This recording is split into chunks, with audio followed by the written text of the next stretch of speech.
Ok, bonjour la famille. C'est encore moi, votre praticien du béton, celui qui vous fournit toujours des plans exceptionnels, qui ont envie, qui montre la détermination, le savoir-faire et aussi tout ce qui va avec. Donc aujourd'hui, je vais nous montrer un projet que, que nous allons livrer, un projet que nous allons livrer où nous avons eu à tout mettre en ce qui concerne les plans de coffrage, en ce qui concerne les ferraillages et tout ce qui va avec. Donc, pour faire un peu plus simple, je vais essayer de visionner ensemble avec vous les différents plans que nous avons eu à mettre et aussi pour essayer de nous montrer comment est-ce que nous avons pu développer, quels sont les résultats que nous avons obtenus après nos études. Donc, pour ici, nous avons premièrement d'abord le plan de fondation des semelles. Donc, comme vous pouvez le remarquer, le fichier est disponible pour ceux qui en veulent. Vous pouvez me laisser un message via mon WhatsApp ou encore laisser un mail. Ensuite, je vous enverrai le projet. Donc, ici, nous avons nos fondations. Ici, nous avons nos fondations. Ok. Là, nous avons nos fondations qui sont là. Bien fait. Bien fait. Ok. Nous avons nos fondations qui sont bien faites. Ici, là, nous avons notre tableau de ferraillage des semelles. Savoir c'était un projet R+2. Alors, quand c'est bien fait, nous avons notre tableau de ferraillage des semelles. Ok.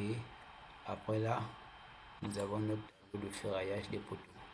Donc, à savoir, dans notre projet, nous avons que 3 types de poteaux. Nous avons que 3 sections de poteaux à utiliser. Nous avons des poteaux de 15-30. Nous avons des poteaux de 15-30. Ensuite, nous avons des poteaux de 15-40. Plus 2 poteaux, je crois, de 20-40. Ici, voici le ferraillage avec l'enrobage de 3 cm. Et ensuite, ici, là, nous avons des semelles jumelées. Mais étant donné que nous sommes dans une zone où il y aura peut-être, bon, c'est non le paradoxe, c'est pourquoi nous avons aussi jugé mieux de pouvoir mettre le libage au niveau des semelles jumelées. Mais toutefois, cela dépend de celui qui conçoit.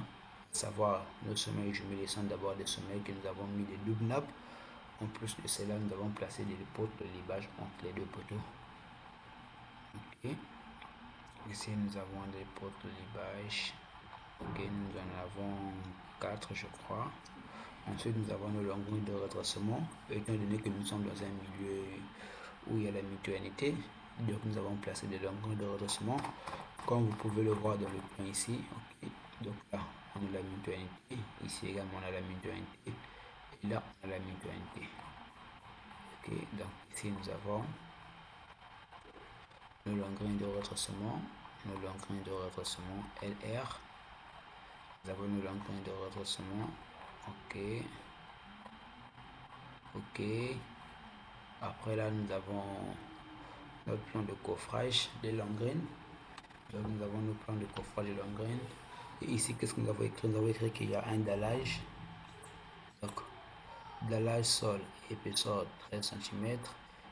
Treillis soudé HA de 8, espacé de 15 cm avec du fil polyane à une hauteur ou encore à un arras supérieur de 60 cm. Ici, on remarque ici nous avons des treillis de HA de 10 et là nous avons des HA de 8. Donc pour en savoir plus, veuillez lire votre DTU. À savoir, dans notre projet, ici nous avons un garage. C'est un garage ici, raison pour laquelle vous avez vu que nous avons mis des HA de 10 au niveau des treillis soudés. Ok. Ensuite là nous avons nos potes longrines ou encore nos longrines. Ok. Ce sont des L. Et voilà, ici on a le ferraillage des longrines, on a le ferraillage des longrines, on a le ferraillage des longrines. Ok, tout ça ce sont des longrines. À savoir que nous avons 3 types de longrines que nous avons utilisés. On a les longrines qui sont également aussi des ouvrages. Ok, on a des longrines, outre les potes de libage et aussi les longueurs de redressement. Nous avons nos longrines que nous avons appelées les L. Ok, on a des longrines. Ok, tout est là. Tout est là. Et aussi nous avons des renforts sous dallage. Parce que nous n'avons pas voulu mettre partout des poutres, nous n'avons pas plutôt voulu mettre partout des longrines. Donc c'est pourquoi nous avons jugé bon de pouvoir aussi mettre des renforts sous dallage qui sera sous forme de fouille en rigole. Après nous allons mettre un ferraillage comme ci-dessous, un ferraillage comme ça, ok, où nous avons des filons, un achat de 10 et tout ce qui va avec. Après là, nous avons notre coffrage du PH RDC. Donc on peut tous visualiser ensemble le coffrage du PH RDC. Ok, c'est le coffrage du PH RDC avec notre escalier. Ok, c'est le coffrage du PH RDC. Ici, nous avons une ouverture qui sera fermée au niveau du deuxième étage. Ok, ok, là nous avons notre coffrage. Nous avons ici la notation, nous demande de prévoir des réseaux d'échaînage à au moins plus de 2,60 mètres des murs pour pallier au phénomène de lancement. Ok, on peut mettre à 2, plus 2,60 ou encore à 2,80, cela dépend du technicien sur le terrain. Mais nous avons quand même averti sur le sujet parce qu'un plan de coffrage à la base, c'est un plan qui doit parler, qui doit communiquer. Donc ici nous avons notre ferraillage, ici on a notre ferraillage et des poutres, et on a notre ferraillage des poutres, ici on a notre ferraillage des poutres, on a notre ferraillage des poutres, ok, ferraillage de poutres. Ici, on a une console, ok, une poutre console, où la partie tendue se trouve au niveau supérieur. Là, on regarde que c'est la partie où il y a le repère 2. Nous avons mis en achat de 12, et là, c'est en achat de 8, ok. Ok, un bon ferraillage, un joli plan qui parle, un plan très propre. En tout cas, quand vous voulez investir sur vos projets, sachez où mettre de l'argent pour ne pas avoir des regrets. Donc, ok. Nous avons un ferraillage lourd ici. Là, nous avons un poteau naissant. Nous avons un poteau naissant. C'est pourquoi vous voyez que nous avons mis des hachas de 14. Nous avons utilisé des cadres de 8. Et ensuite, nous avons serré les cadres au niveau de l'endroit où le poteau prend naissance. Ok. Là également, nous avons une console de permettre. Nous avons mis des barres de 12 sur la partie qui se trouve au niveau supérieur. Ok, on descend. Là, nous avons notre escalier. D'abord, nous avons matérialisé le coffrage de la vue en plan de l'escalier. C'est ici. Ensuite, nous avons sorti les coupes. Ici, nous avons la coupe bébé et là, nous avons la coupe A. On essaie de venir ici pour voir la coupe bébé, ce que ça nous donne. On a ici un escalier avec limon central. On a un escalier avec limon central. Ok, ok. Bon, là, le choix dépend de l'entrepreneur ou encore du maître d'ouvrage. Si cet escalier sera un escalier en acier, en bois, ou s'il voudrait faire ça en béton. Si c'est en béton, il reviendra certainement vers nous pour nous demander le ferraillage. Ensuite, nous allons lui produire le ferraillage. Si c'est en acier, nous avons fait notre nécessaire en lui fournissant la coupe qu'il faut afin qu'il puisse bien façonner leur escalier. Ici, nous avons nos plans de plancher, à savoir ce sont des corps creux, ok, plancher poutrelle. Donc là, nous avons l'ordi ou encore l'entrevaux. Ici, nous avons nos poutrelles, ok. Là, nous avons notre schéma de façonnage, comment ça sera fait, ok, ok. Là, nous avons notre treillis avec un maillage de 20 x 30, ok, ok, ok, tout est bon. Ensuite, là, nous avons notre coffrage et balcon. On a notre coffrage et balcon avec une seule nappe, c'est la nappe supérieure uniquement, vu que la partie des éléments porte-à-faux se trouve au niveau supérieur. Ok, là, il n'y a pas de problème. Ensuite, nous avons cette dalle-là que nous avons vue dans le coffrage. Nous avons cette dalle-là. Donc, ici, qu'est-ce qu'il faut faire? Là, par contre, nous avons choisi mettre la partie, ou encore la partie porteuse sera dirigée vers la plus grande portée ici, tout en sachant que là nous avons une poutre et là également nous avons une poutre. Donc ce qui revient à dire que c'est cette barre de fer là qui va supporter tous les autres barres de fer. Parce que ici, là on n'a pas de problème. Mais quand on arrive ici, on a une liaison qui n'est autre que la poutre et là il y a un vide.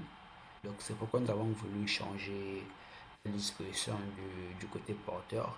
Et aussi, nous avons renforcé notre dalle en mettant des renforts de 15 x 15 suivant l'épaisseur de la dalle, juste à l'extrémité ici. Ok, ok, là on a le ferraillage. On a le ferraillage qui est là. Ok, là on a le ferraillage. Là on a le ferraillage. Un projet complet. C'est un projet complet que nous allons fournir. Ok, là ce sont les poteaux. Là j'arrive au niveau du pH R+1. Ok, ok. On a les poutres. On a les poutres. Ok, ok, ok. Tout ce qui va avec. Tout est là. Ok, tout est là avec l'escalier qui continue. Ok, ok, ok. Et là, on a le coffret du pH R+2. Vu que c'est un projet R+2 avec une terrasse inaccessible.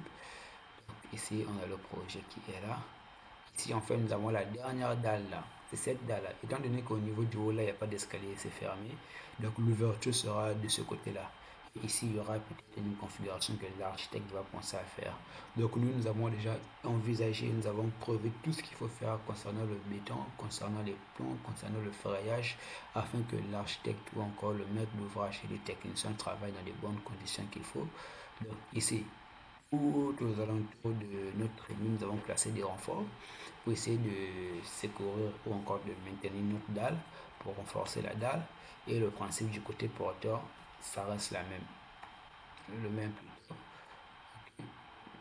Et là également, nous avons une dalle avec des ouvertures où nous allons voir le ferraillage un peu plus loin. Ok, tout est bon, tout est bon. Tout est bon, tout est bon. Ok.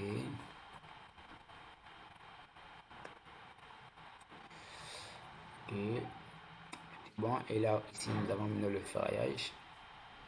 Ici, nous avons le ferraillage. Ok, ok, le ferraillage qui est là. Là également, nous avons le ferraillage. Là, nous avons des ouvertures, ouvertures, ouvertures, ouvertures. Ici, nous avons des renforts. Nous avons renforcé à chaque extrémité des ouvertures. Là, on a le côté porteur qui sera ici. Ok, on a le côté porteur. Ok, là, c'est bon. Là, c'est bon, c'est bon, c'est bon. Ok.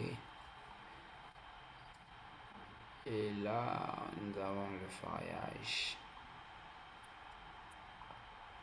Ok, nous avons le ferraillage. Nous avons le ferraillage. Ok, c'est un projet complet. Projet complet. Projet complet. Ok, j'espère que vous avez aimé. On se dit à très bientôt. Merci. Donc, pour vos projets, si vous êtes architecte ou encore un ingénieur ayant beaucoup de projets en sa possession, ne sachant pas où aller et comment faire, nous sommes disposés à vous aider. Ok, on se dit à très bientôt.